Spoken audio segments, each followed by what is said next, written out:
Muy bien. Bueno, entonces vamos a pensar un poquito en esta virtud o en este valor bíblico del amor, ¿no? Como decíamos recién con Alejandro, la palabra amor es una de las palabras que más se usa para describir cosas diferentes.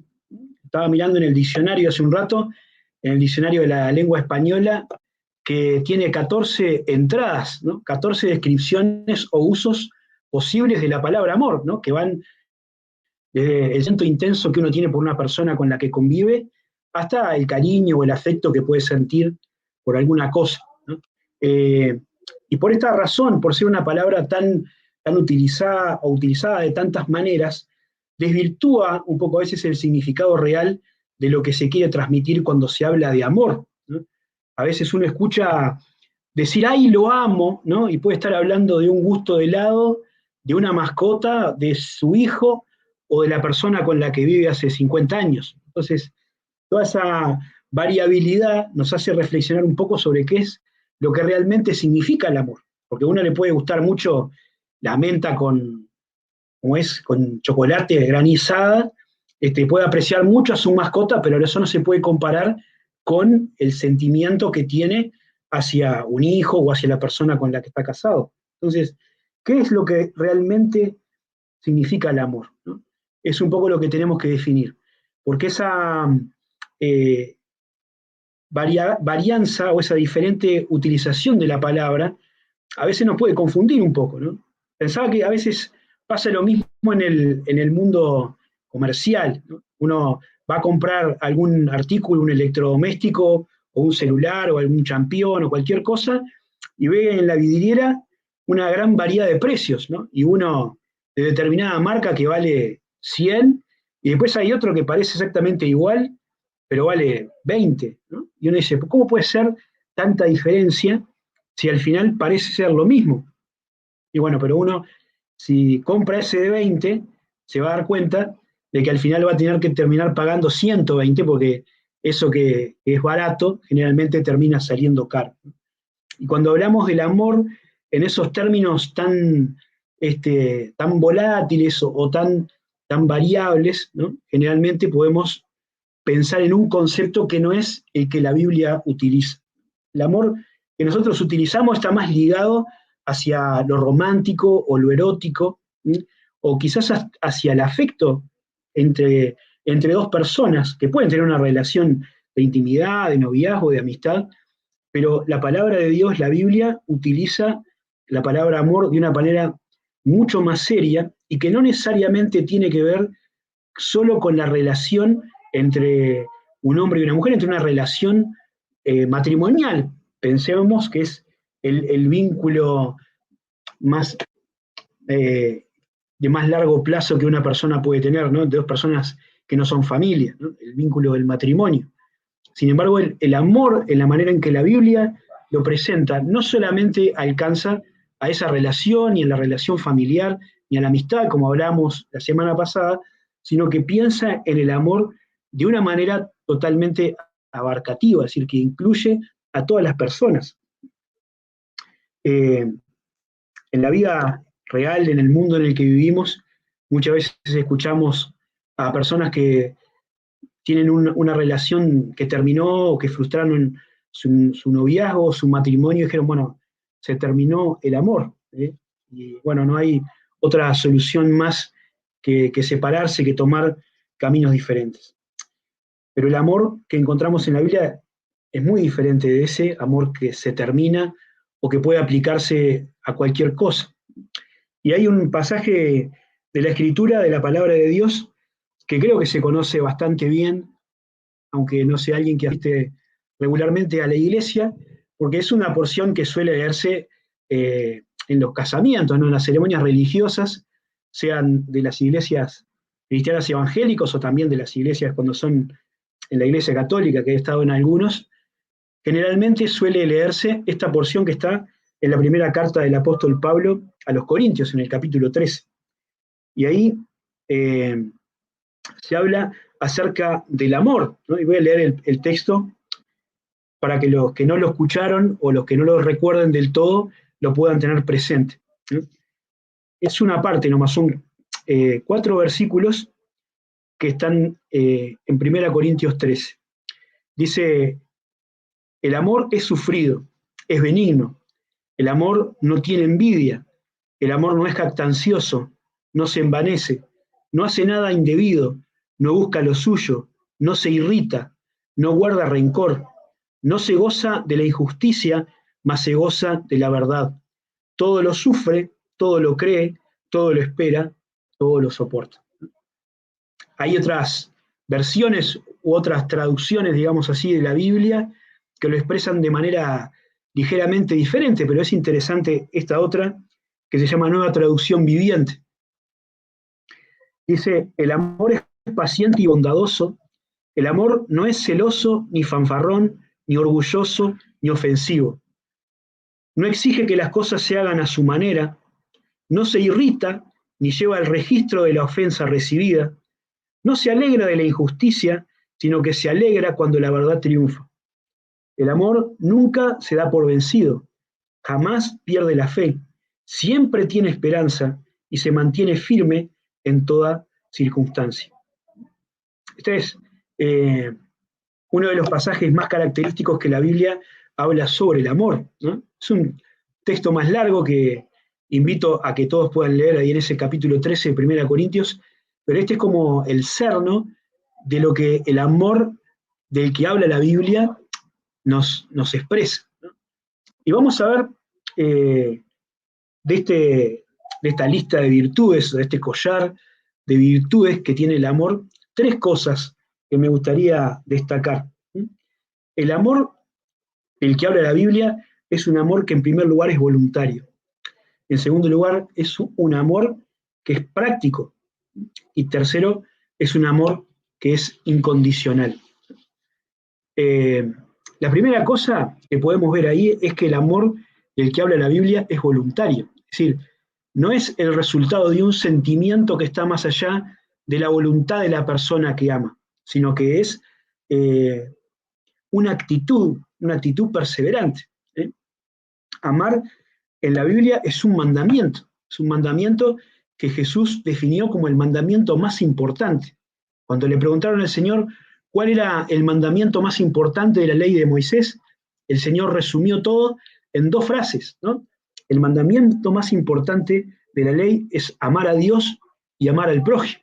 Dijo, amarás al Señor tu Dios con todo tu corazón, con toda tu alma, con toda tu mente, con todas tus fuerzas, y a tu prójimo como a ti mismo. Y dijo que en esa sola expresión, en esas dos frases, se resume toda la ley y los profetas, y todo lo que se había dicho de parte de Dios para el hombre se puede resumir en esta expresión, ¿no? Amar a Dios y amar al que está al lado tuyo, amar a los otros. Así que el amor no es algo que uno le sale en determinadas circunstancias o solo hacia algunas personas que son afines a nosotros, que nos tratan bien, sino que el amor, ¿no?, tiene que ser el resultado de una actitud que nosotros decidimos tener, ¿no? Si no fuera posible amar a todos, no sería un mandamiento. Si no fuera voluntario el amor, Jesús no lo habría puesto como una demanda de la demostración práctica o la evidencia de nuestra fe.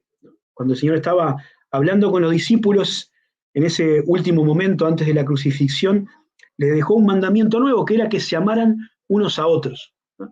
Y les dijo que la evidencia de un nuevo nacimiento, la evidencia de que eran discípulos de Él, que seguían a Jesús, era justamente que se amaran unos a otros. Así que el amor, en primer lugar, es voluntario. No es un sentimiento que aparece y desaparece como el sol en un día nublado, sino que tiene que estar siempre, porque nosotros tenemos que hacer que esté siempre, ¿no? Tenemos que amar al prójimo, cualquiera que sea. La segunda cualidad que me interesa destacar es que el amor es práctico, es real. Una cosa interesante que podemos ver del amor de la Biblia, en diferencia con el amor del que estamos acostumbrados a ver, es que la Biblia no define en ningún momento el amor. No se dice el amor es esto o aquello, ¿no? Más bien, lo que se nos dice es lo que el amor hace o no hace, ¿no? El amor se muestra en las acciones que provoca. Es decir, cuando uno ama, no solamente tiene que decir te amo, sino hacer cosas que demuestran que ese amor existe y es real. En el pasaje que leímos, ¿no? En 1 Corintios capítulo 13, ¿no? Toda esa frase donde el apóstol Pablo escribe lo que el amor es, ¿no? En realidad podría decirse lo que el amor hace. El amor es bueno, el amor se comporta bien con el otro, no se ofende, no guarda rencor, no se goza de la justicia, ¿no? Y esa frase final donde decía, todo lo sufre, todo lo cree, todo lo espera y todo lo soporta. Es un amor que se tiene que mostrar en acciones para ser real. No existe el amor solamente verbal o virtual, sino que tiene que mostrarse en la práctica cotidiana. Y esto es importante porque cuando uno ama de una manera práctica y real, se coloca en una posición de humildad, ¿no? Casi se podría decir de subordinación, porque el que ama tiende a colocar a la otra persona y a sus necesidades por encima de las suyas propias, ¿no? El amor no es egoísta, no se pone en primer lugar. Entonces, el que ama trata de satisfacer y de alegrar y de bendecir a la persona que es objeto de su amor. Así que el amor nos pone en esa condición de servir, servicio. Y también en una posición de vulnerabilidad, porque el que ama siempre se expone a ser defraudado. Es una expresión interesante que Pablo dice ahí, que el amor todo lo sufre. Es decir, el que realmente ama es una persona que abre el corazón y que a veces al hacer eso se expone a que otras personas lo engañen o abusen de su generosidad o lo terminen no correspondiendo, ¿no? Pero el amor práctico no se detiene por esas cosas. Y la tercera característica es la incondicionalidad, ¿no? El amor de Dios, o el amor de la Biblia, es incondicional. Quiere decir que no depende de la respuesta que pueda recibir de aquel que es amado, ni tampoco depende de algo que pueda obtener por amar. Es decir, el amor se da por iniciativa del que ama, vamos a decir así, ¿no? El que ama lo hace porque decide amar y no porque la otra persona le corresponde o porque puede obtener alguna cosa de ella. Quizás la mejor ilustración o una de las ilustraciones más prácticas para ver esto es el amor de un padre o de una madre, ¿no? Ama a su hijo porque es su hijo, no por cómo se comporta, ¿no? O por lo que hace, aunque a veces es más fácil estar bien y amarlos cuando se portan bien y todo lo demás. A pesar de todo, una mamá siempre va a seguir amando a su hijo, ¿no? El padre va a seguir amando a su hijo, porque es justamente el fruto de sus entrañas. Y el amor de la Biblia tiene también esta característica, no depende de la otra persona, depende exclusivamente de la voluntad de amar de aquel que decide hacerlo para seguir el mandamiento de la Escritura. Así que este es el amor del que nos habla la Biblia, ¿no? No es el amor romántico de las películas, que es como una pasión que aparece y desaparece, no es solamente un sentimiento de afinidad que uno puede sentir en algún momento hacia otra persona, tiene que ver con el ejercicio de la voluntad, tiene que ver con la disposición de servir, ¿no? Y tiene que ver con esta actitud de amar a pesar de que la otra persona no responda de la misma manera. Y como venimos descubriendo en cada uno de estos valores que estamos mirando en esta lista, encontramos que Jesús, o que Dios, es el que encarna de manera perfecta cada uno de estos valores, ¿no? La Biblia nos dice que el amor por excelencia es el amor de Dios. Dios es amor, ¿no? El amor es la esencia del ser divino y por eso el amor de Dios es como Él, ¿no? El amor de Dios es como Dios, es, eh, es eterno y es inclaudicable y es inalterable, ¿no? Así como Dios no cambia, el amor de Dios nunca cambia. Y también el amor de Dios es incondicional, porque nos ama a pesar de nuestra condición, ¿no? La Escritura dice que Dios nos amó cuando nosotros estábamos dándole la espalda, cuando estábamos muertos en delitos y pecados, dice un texto de la palabra de Dios. Así que Dios no nos ama porque nosotros le somos devotos fieles, o porque hacemos cosas que le gustan, sino que Dios nos ama desde antes de que siquiera respondamos al Evangelio, ¿no? Y nos ama a pesar de que no lo hagamos, ¿no? Ese es el amor de Dios que alcanza, dice la Escritura, a los buenos y a los malos. Pero sobre todas las cosas, el amor de Dios es también práctico.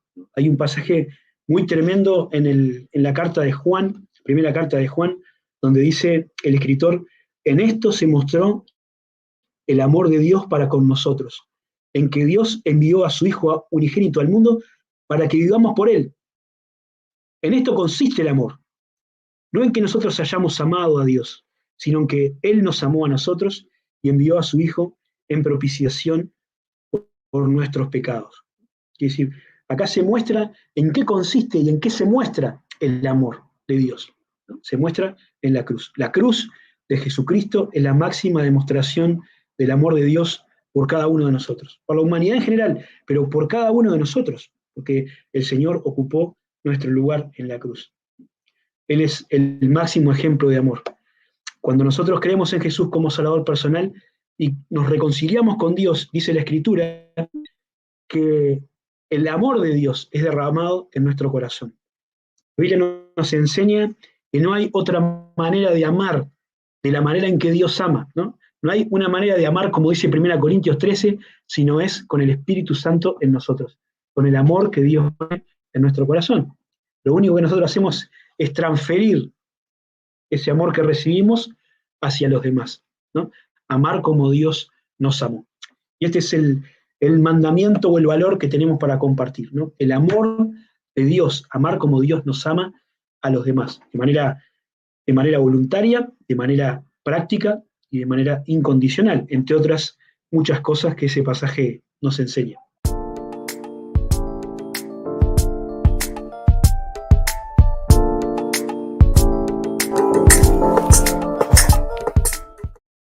Suscríbete, Bíblicamente, tu canal.